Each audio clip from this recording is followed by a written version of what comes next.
ग्रामीण विकास विभाग के मंत्री आलमगीर आलम के रिमांड का आज पहला दिन और रिमांड पर लेकर ईडी के अधिकारियों ने पूछताछ जो है वो शुरू कर दी है। इस दौरान मंत्री के पीएस जो निजी सहायक हैं संजीव लाल और जहांगीर आलम जो पीएस का नौकर है उससे आमने सामने बैठाकर भी पूछताछ का दौर से मंत्री आलमगीर आलम को गुजरना होगा। बता दें कि अभी हम मौजूद है रांची के जोनल दफ्तर में ईडी के, और इसी दफ्तर में मंत्री आलमगीर आलम को लेकर करीब 12:30 में ईडी के अधिकारी पहुंचे थे। बिरसा मुंडा केंद्रीय कारा में रात बिताने के बाद अब मंत्री आलमगीर आलम के सामने सवालों की बौछार ईडी के अधिकारी कर रहे हैं। आखिर सवाल कर रहे हैं कि जिस टेंडर कमीशन का मामला सामने आया तो उस टेंडर कमीशन के मामले में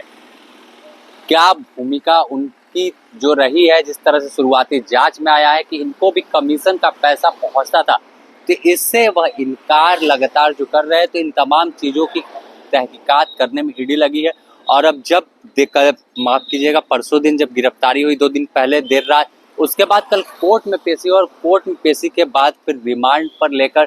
लगातार जो पूछताछ का दौर है वो अब शुरू हो जाएगा। और इस दौरान की अगर बात कर ले तो मंत्री आलमगीर आलम से ईडी दफ्तर में पूछताछ जो है वो जारी है। जिस तरह से करीब 18 घंटे पूछताछ मंत्री आलमगीर आलम से पहले चली थी, जिसके बाद गिरफ्तारी हुई थी।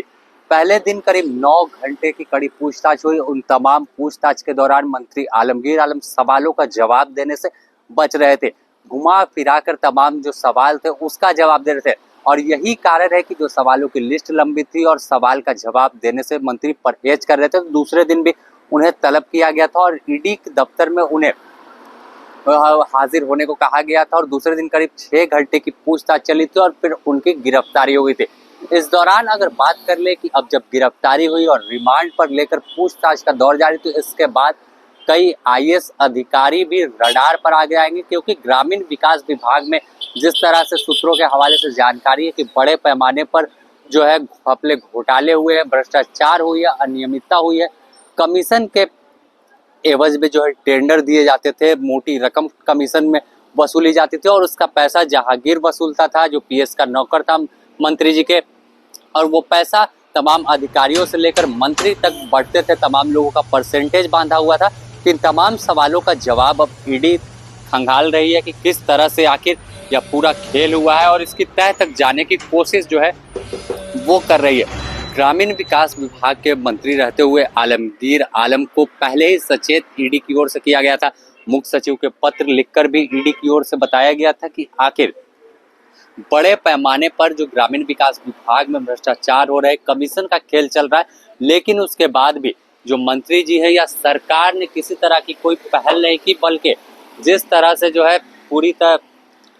पैसा वसूली का सिंडिकेट था वो दूसरे तरीके से काम करने लगा था। पैसा जो है अब दूसरे जगह पर रखने लगे थे, नौकर और अपने से जुड़े जो करीबी हैं उनके पास रख रहे थे। तो जब ईडी लगातार जांच कर रही थी और आखिरकार जब खुलासा हुआ तो 35 करोड़ रुपए जहांगीर के ठिकाने से बरामद हो गए। और उसके बाद भी लगातार जो